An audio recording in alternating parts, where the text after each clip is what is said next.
target area, what Jerry was discussing over about not printing new ballots. They'll write to you. They'll write to you. Out Hello. space where They'll write to you. So I don't know if you wrote to them. They'll write to you. You want to respond to that? All right. So such. Oh,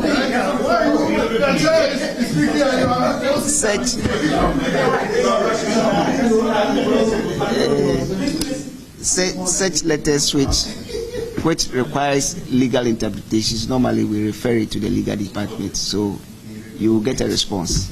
Okay, but if you go away to proud to the agenda, I think that's established. But that's why it says an emergency. The only thing to say is this will indicate the agenda. The agenda. We are going to Emergencies and emergencies. Agenda. That's what it is here. And we can Thank you.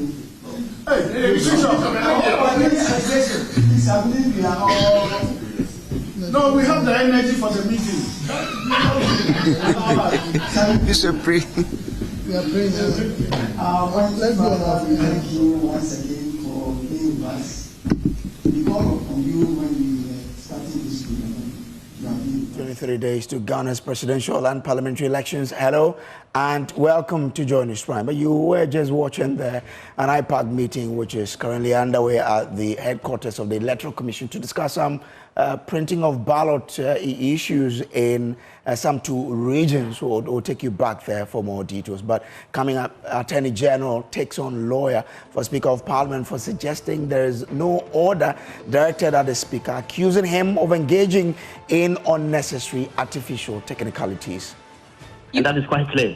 I think that we must stop this unnecessary resort to some ill-founded or artificial technicality. This clear artificial technicality, it doesn't arise at all. We'll bring you some more reactions to that particular ruling from the Supreme Court also coming up here. Whistleblower Samuel Okujoto Ablakwa pushes for an independent investigation into the spied rice scandal, claiming Education Ministry officials are complicit. The FDA Investigation Committee spoke to Reverend John Intim Fojo, the Deputy Minister of Education, on this matter.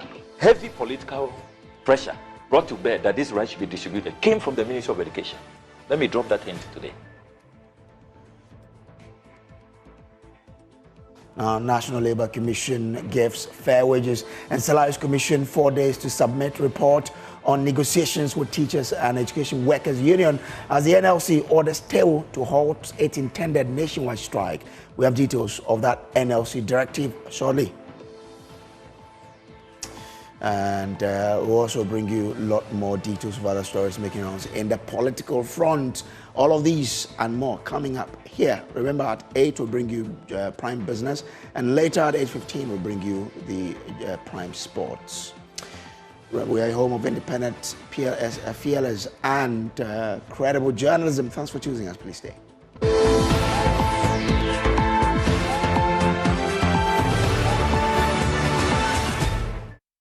Now, Attorney General Godfrey Ebodame is taking on lawyer for Speaker of Parliament Thaddeus Sori, who has claimed that the judgment of the Supreme Court in the seat vacancy matter did not order that Parliament recognizes the 4 MPs at the heart of this case.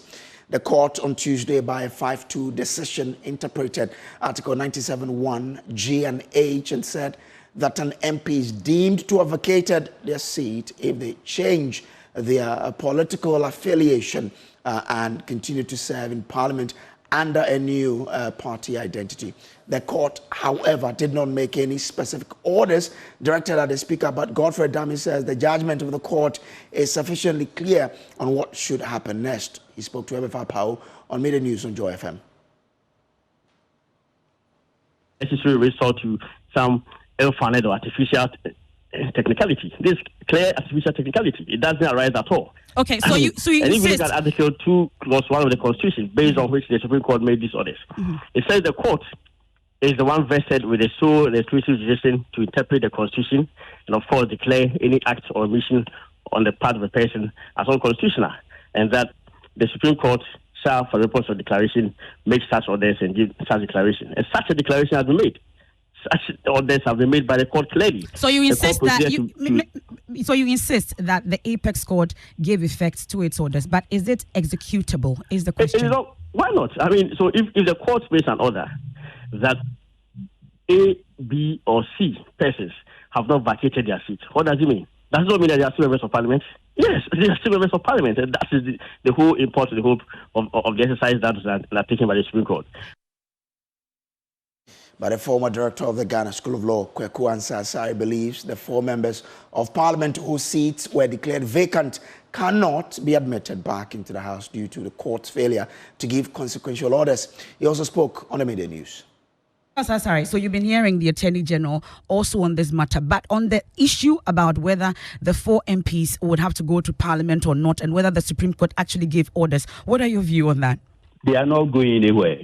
The Speaker's communication is enough to keep them home. Now, let me take this opportunity to remind the Honorable Attorney General that the majority never ever made any order. No order whatsoever. Now, in any case, if the Attorney General will agree with me, which I believe you, the majority was quick to point out that there was no course of action in the first place. Okay. If there was no reasonable course of action, how could the same majority make consequential orders? Indeed, they did not even bother to refer to Article 2, Clause 2, okay, which will give them the power to make the consequential orders that the Attorney General is alluding to. They don't exist. Now, lawyer Samson Ladia believes that though there weren't consequential orders, because the plaintiff did not ask for those, the 4 MPs can still go to Parliament based on the Supreme Court's judgment. It will not be expected that after the Supreme Court has assumed jurisdiction, issue that the majority have decided, so that's what we go by. That's the law. After it has assumed jurisdiction and made the declarations it has made, I expect that those gentlemen and ladies will go to Parliament if it is recalled, and no one is going to stop them.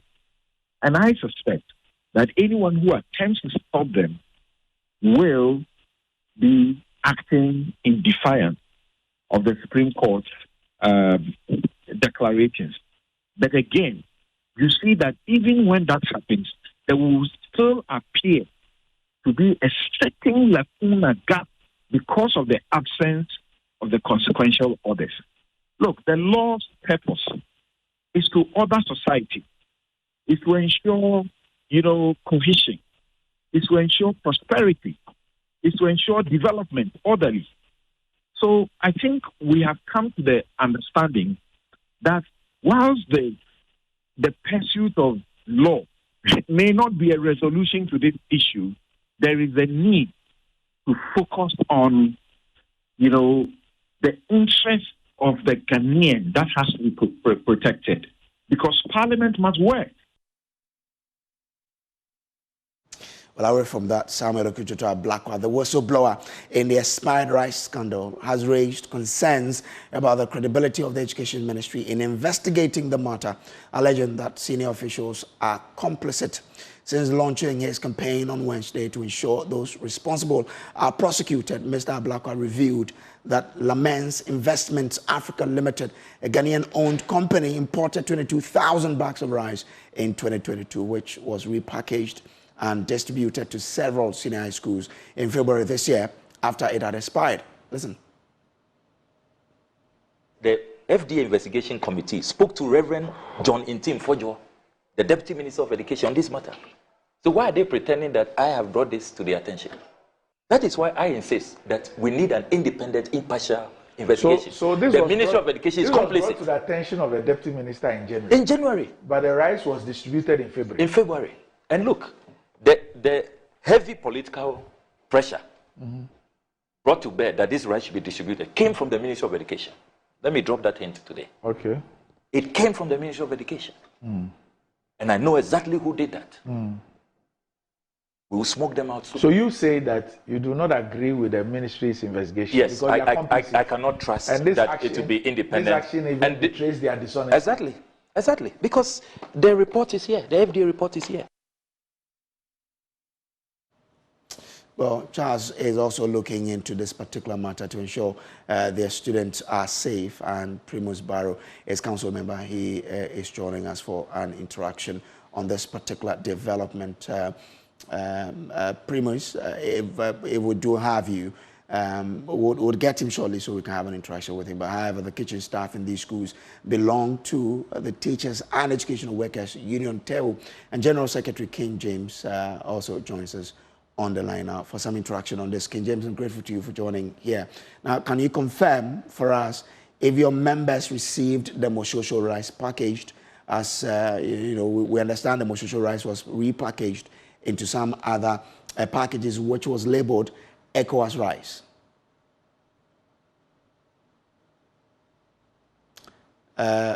Primus, if you can hear me. Can you hear me? Yes, hello.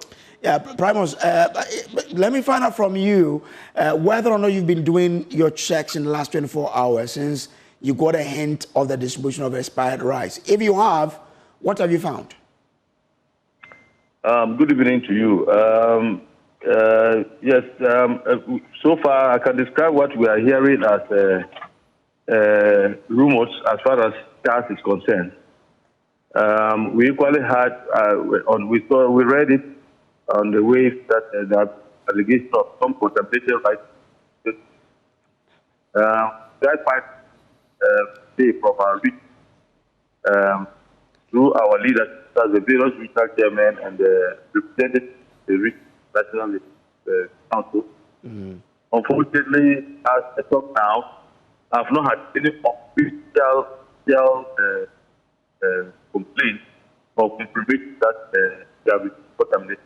In fact, yesterday, as they spoke to me, I equally realized the region. Fortunately, on my part, the ones that I received are local rights, in very good state, and then I cannot, from my end, I can confirm that we are not affected by that allegation. But I've not received any official confirmation, or national officers have not received any official confirmation from any of the region as we talk. We are all hearing as allegation. But this happened in February, we understand, of this year. February? Yes. This is not current. So okay, in February, did you receive any rice that was put in a package labeled ECOWAS rice? I have not received ECOWAS rice from my end. I have not received any. And in fact, yesterday I was on one of your stations, I think Joy FM specifically, and the question was posed. The same question was posed. As far as I'm concerned, and I'll be very frank with you, I've not had. I don't know this ECOWAS rice. I've never spotted it. I've not seen it. Be very frank with you. Yeah. So what is Charles doing about this to really get to the bottom of this, whether or not anything like that ever crossed any school throughout the country? Yes. So I'm saying that, like I indicated yesterday, that we heard this. We first heard it from your Joy FM, and I was personally called on the issue. And my first take on the issue was that we pray that it's not true. And this morning, we issued an official statement on our platform, indicating that regional chairmen should do some due diligence and find out and report to national office any complaint, because I'm surprised they're talking about February. I mean, it's quite a long time now, because what I'm referring to was just an incident that I heard of as having just occurred. So as of this morning, we issued an official statement to our regional leadership that they should get us informed about any issue of this sort. If anything has happened. And I'm being very frank with you. Even like I indicated yesterday, I received rice in my own school. I had to call in my matron, because I didn't see it. In fact, it was yesterday around this time I printed on this. This morning, I went to the source myself. The rice that was regional. We hope it was fine. So, I can tell you that I have not, or national officers have not received any official or confirmed information about this. Even though we've heard about it, about this ECOWAS rice thing, which I've not seen. We've heard about people receiving contaminated rice. It has not been confirmed to us. All right. Grateful to you. I'm grateful to you for joining us here with your thought here. So he says they haven't come across anything like that, but we'll still keep an eye on this particular developing story. Now, the National Labour Commission has given the Fair Wages and Salaries Commission 4 days to submit report on negotiations with teachers and education workers union TEWU. This is contained in a letter from the NLC in response to TEWU's notice of a nationwide strike from Monday, demanding government to sign and enforce an improved condition of service for members. According to TEWU, attempts to get government to sign on to a reviewed conditions of service in the past 4 years has proven futile. Reason they have resolved to embark on the nationwide strike. But the NLC is responding to this in a statement. Let's share that with you. The NLC says the National Labour Commission writes to summon the disputing parties to appear before the Commission on Wednesday, 20th November 2024 at 11 a.m. It continues to say that in a correspondence dated 12th November 2024 with reference number TEWU/NLC/7/2023/23 served on the Commission on 14 November 2024 by TEWU and copied among others, the complainant union has notified the Commission of its intention to embark on an indefinite strike with effect from Monday, 18th November 2024 over claims of prolonged delay in concluding, signing and implementing conditions of service for Ghana Education Service, GES, Ghana Museums and Monuments Board, and the public technical universities and public universities. Now, it continues to say that while formally acknowledging receipt of the union's letter by this response, the Commission wishes to draw the union's attention to the requirement of the law on the service of notice pursuant to Section 159 of the Labour Act 2003, Act 651. It says, in exercise of its powers under Section 139 of Act 651, the parties are to appear as in paragraph 1 above for hearing of the issues in dispute. With this intervention, the union is hereby advised to stay the intended strike action. Meanwhile, the respondent employer and or its representatives and the Fair Wages and Salaries Commission are to furnish the Commission with a status report of the issues in dispute. So that is what the Labour Commission is asking, of the two parties to do. Meanwhile, TEWU has accused government of discrimination in the review of their conditions of service. King James Azoteba is General Secretary of TEWU. Our counterparts, teachers, theirs were signed in June, and our proposal have been submitted both to the management of the Ghana Education Service, copied to the Fair Wages and Salaries Commission. We sent so many reminders to them. We've copied Fair Wages and the Labour Commission. We've sent several reminders, and we are not. There's no date yet fixed for us to conclude the condition of service. Hence, our members are seriously agitated because there are certain allowances that are in the condition of service that if it is signed, it will be paid fully. But if it is not signed, it means what exists, which is the old one, will be paid to them.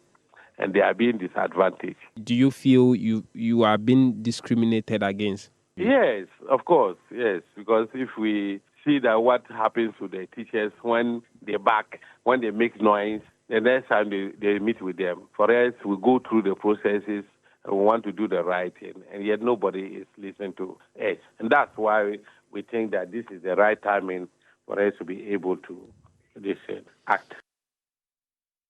We understand leadership of the union is yet to meet to take a decision on the order by the NLC to call off the strike. This is Joy News Prime. We'll take a break. I'll be back with more. Please do stay.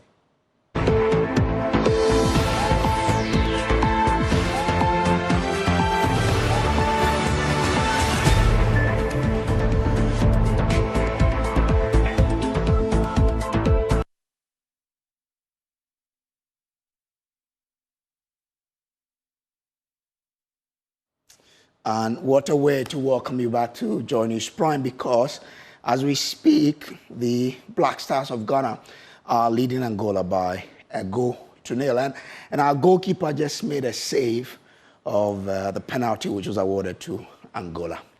Well, let's take you to the EC headquarters, where my colleague Papani Ashale has been monitoring a meeting there, because the EC has suspended the printing of ballot for 2 regions, Bono and Volta. Watch this.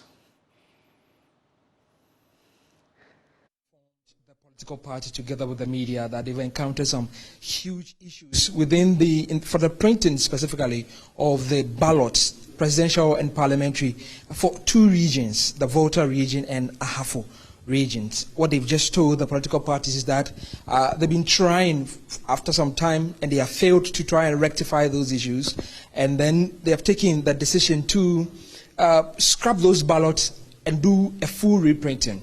Also, they added that they would have to change the printing house and give the contract to a different one. Some of the political parties have been reacting to this. The likes of the NDC tell us that they already noticed this and have written to the EC to try and step in a long time ago, but that didn't happen.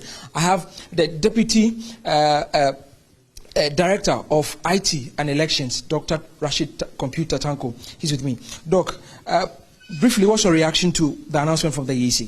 Very well. We saw this coming. Because we've already raised the issue long since about 2-3 weeks ago. We told them that the kind of printing being done by Fronstadt could not stand the test of time, because if you look at the ballots they were printing, they had challenges with serial numbers. How to serialize the ballot papers were a challenge to them. And the picture qualities on the ballot papers were not the best. We raised it, they were trying to downplay it and said just some 2 regions had those difficulties. And that they could work on it and try to resolve it. But we told them it wasn't only 2 constituencies in Volta region, because we have the same problem in Ahafo, and then almost all the 18 constituencies in Volta region. So we saw it coming, and we pointed it out to them. So when it wasn't just... How long ago did you notice this? In fact, as soon as they started printing, we saw that they will have challenges. The numbering system was very bad. The serialing of the ballot papers moved into the tick line, the black tick line. So if they had sent it to the field, your guess would have been as good as mine. They were not going to have a better elections in those constituencies. And we thought that there was no need for Fronstadt to continue printing this.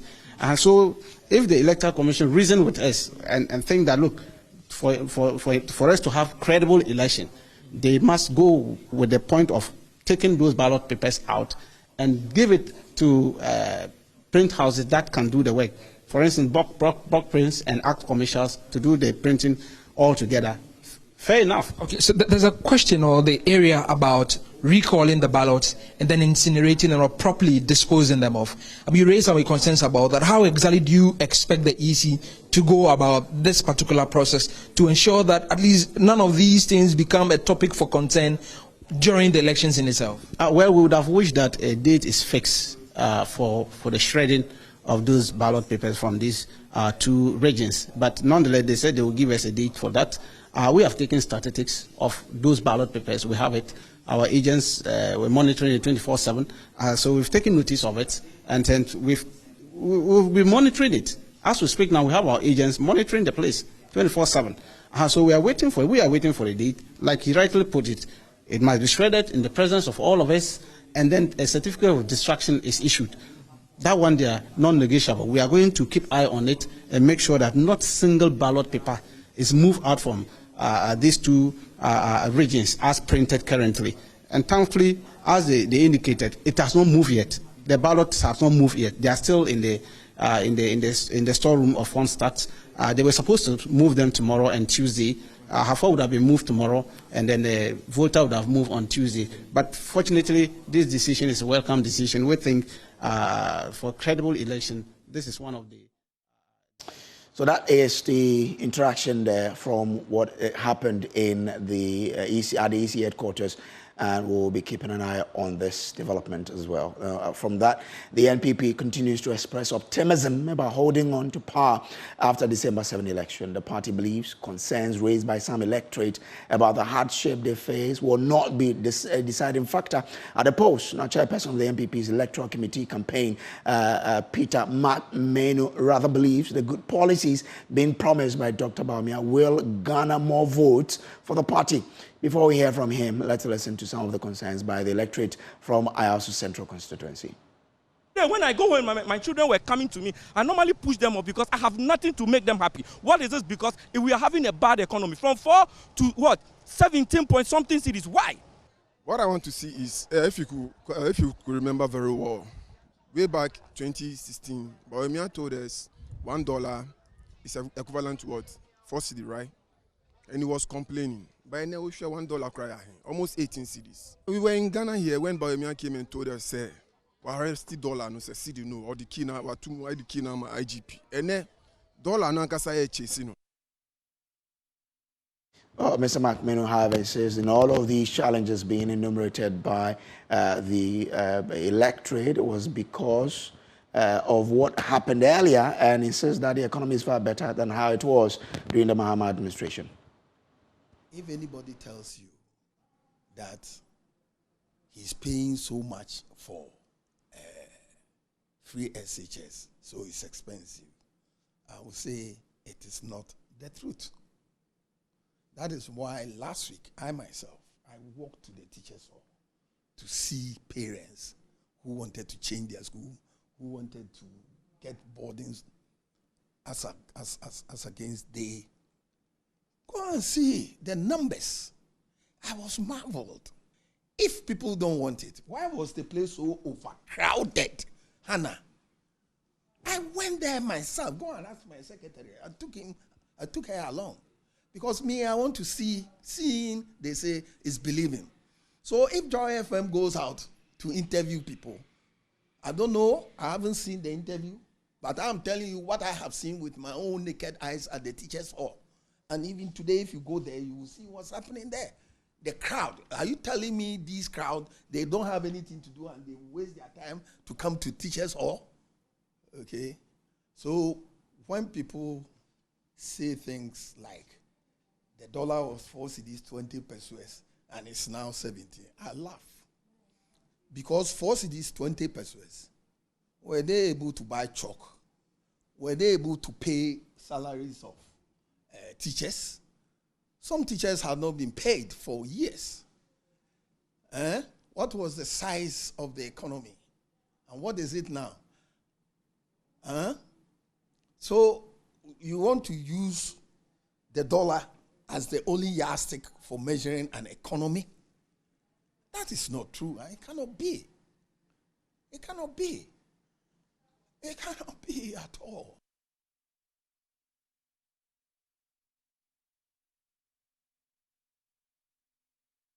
Now, he also spoke about the ongoing distribution of ballot papers by the Electoral Commission, describing it as very transparent and groundbreaking for Ghana's electoral fortunes. Own ballot papers internally. It generates jobs. It builds the capacity of the various business houses such that some of them even have the capacity to print for other West African countries. That's good. I thought that was my last one. I just remember something. Election Headquarters is brought to you by Potential Real Estate, your trusted partner in real estate, Petrosol Platinum Energy, Energizing Dreams, the Chartered Institute of Management Accountant, SEMA, and the American Institute of Certified Public Accountant, together as the Association of International Certified Professional Accountants. Also by the German Ozone Medical Center Alternative Therapy, Dental, Wellness and Beauty. Chopbox Technologies, a convenient service and youth bridge foundation, bridging the gap for positive youth development.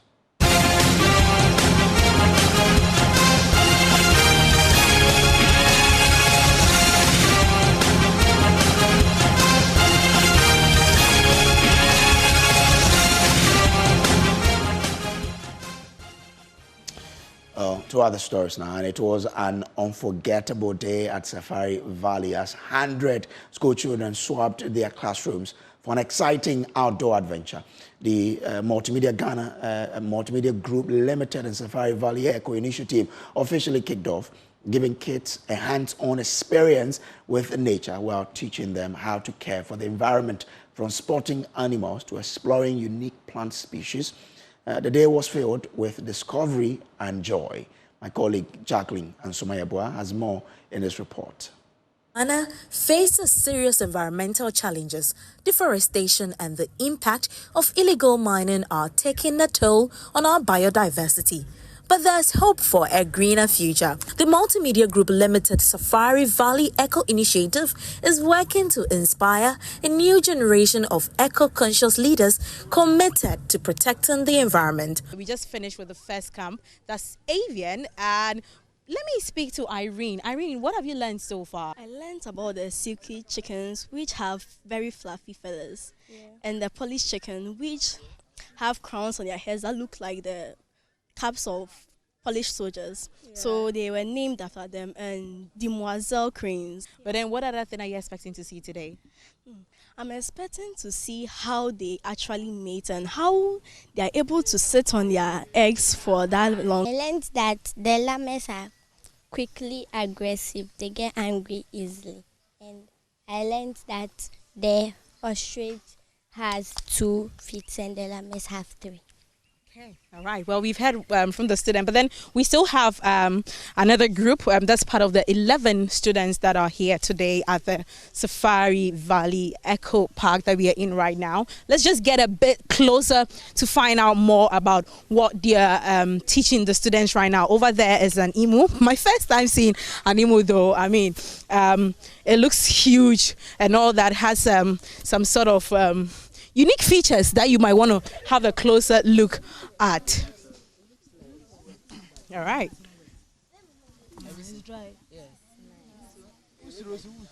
Okay, so a closer look, you can see the students trying to have a feel of it, and they're feeding the emu right now. The initiative, sponsored by Peregrino Properties, aims to plant the seeds of conservation in the hearts of the Ghanaian youth. So actually, Peregrino Properties, what we do is actually in line. Everything we do is actually in line with what is happening here now. So the initiative of sustainability, of teaching people, of educating people. Education is actually a long-lasting change. And so just the way we believe that our buildings, we build luxurious and comfortable homes, but we make sure that it is sustainable enough. So we always are going to take part in any initiative that is going to contribute to this environment and then make it a better one. General Manager of Sales and Customer Service at the Multimedia Group Limited, David Max Fugger, revealed that the initiative has so far registered 5,000 students. The height of all the issues around land degradation and all those things, or galamsey, everything. A group of us came together. We're thinking about how we can shape the thoughts and the attitude of the future generation of this country. And so we came out with the idea of Eco Champions. We approached the management of Safari Valley, who graciously agreed to support us by giving us 50% discounts for all the people we bring here. And so that birthed the Joy FM Safari Valley Eco Champions project. We've set ourselves a target of 100,000 kids over 1 year. And I can say that I'll speak to you now. We have 5,000 kids who have been registered and will be coming here every Friday till the end of the year. As the MGO Safari Valley Eco Initiative continues to expand, it's clear this is just the beginning. With thousands of students set to join, Ghana is taking bold steps towards greener and a more sustainable future. For Joy News, I'm Jacqueline Ansoma Yaboa. This is still Joy News Prime. We'll take a break and we'll be back with Showbiz to stay.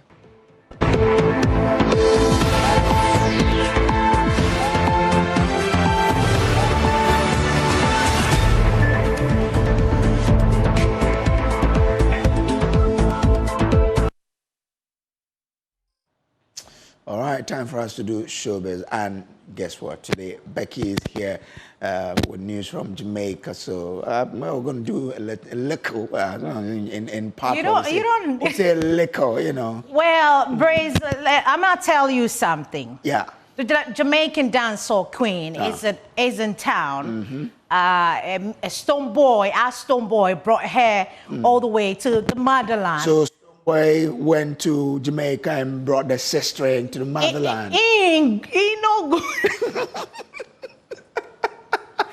Please, Stonebwoy didn't go to Jamaica. Anyway, okay. They have a song together. Okay. They have a song together on the new album. And so Grace Latoya, she's called Hamilton, and better known as Spice, is in town to shoot a music video. And Stonebwoy, brought her in so that, she can feel what's going on here in the motherland. She spoke to the press earlier today, right here, and we have it all for you upon this Joy News. Spice come to Ghana for the first time. Oh, it was an amazing collaboration. You know, the talent just naturally did it. So, I felt like it was just a magical thing because he said it to me and he said, Bumbo Clad. It was just a vibe. She's the one who made me do the advocacy also. She said it was something about the accent. We tell him, say, yo, we want you to say something away. From Ghana, you know? Yeah, she's the one who made me do that. She said, nah, you know what, I need you to put in some Ghana. I said, yes, I was going to put Ghana already, but which part? He said, yeah, that part there. So, I have to focus here. Woso. Yeah. No focus here. Woso. Woso. How many was everybody bad girl? Woso.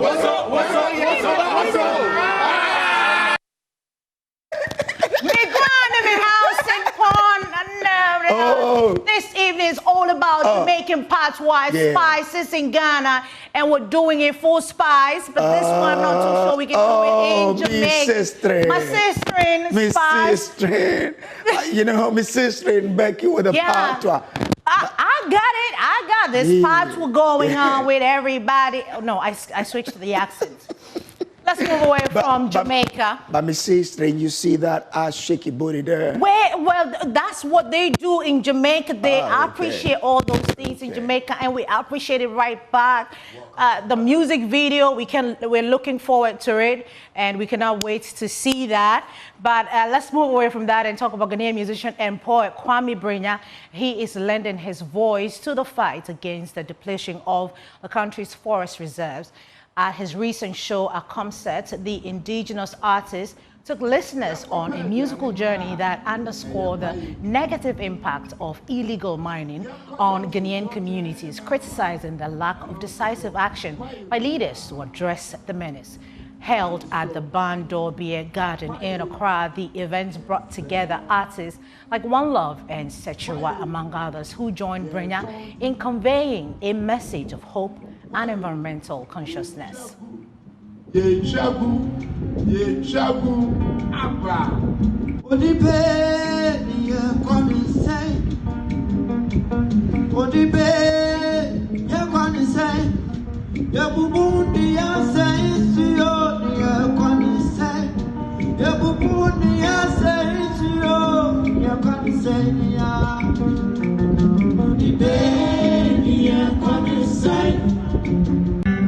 Raise me for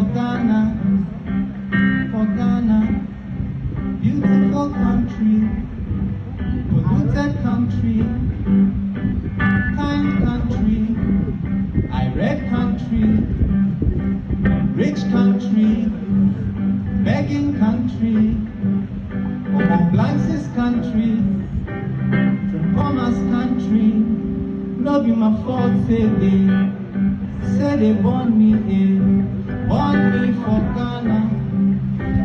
for Ghana, no be my fault, say they. Away from that, Karen Hapok, the first female to produce an animation film in Ghana, has made history with a groundbreaking work at Briefly Koto. The animator's film sold out 3 consecutive screenings at Silverbird Cinemas in Accra, marking a significant milestone for the Ghanaian film industry. Briefly Koto tells a captivating story of empowerment and innovation. Set in the Asian Ashanti Kingdom, the film follows a courageous young woman who defies societal norms and challenges the status quo. All right. Fantastic. Fantastic. I love... You're just like me. I love animation movies. Yeah. I don't know what's about it, but and especially those that have story. There are some animation stories, movies that really just for the kids. but some do carry some story, and this one looks like it. Yeah, and the fact that she's a female championing this, it's a wonderful idea, and we're looking forward to more coming from Karen. Today is a Friday. We would have done a karaoke Friday for you, but obviously because Spice from Jamaica is in town. You and who would have done the karaoke? You say I would have done karaoke. I'm not. Oh, we would have, you know, taken you through I'm not going to join, beautiful karaoke. No, I'm not going to join that. Praise, enjoy the moment. But I'm not. So we're grateful that you could join us here on Joy News Prime. Sure. We'll take a bow this evening because you've been amazing. Please log on to my Joy Online. That's where you find all the beautiful news from politics all the way through entertainment. That's where you find it. Sure. And also remember that this is your election headquarters. We have few days to the elections, and you should know that this is the place to be. I am a Joy News fan. Oh, really? I'm a lover.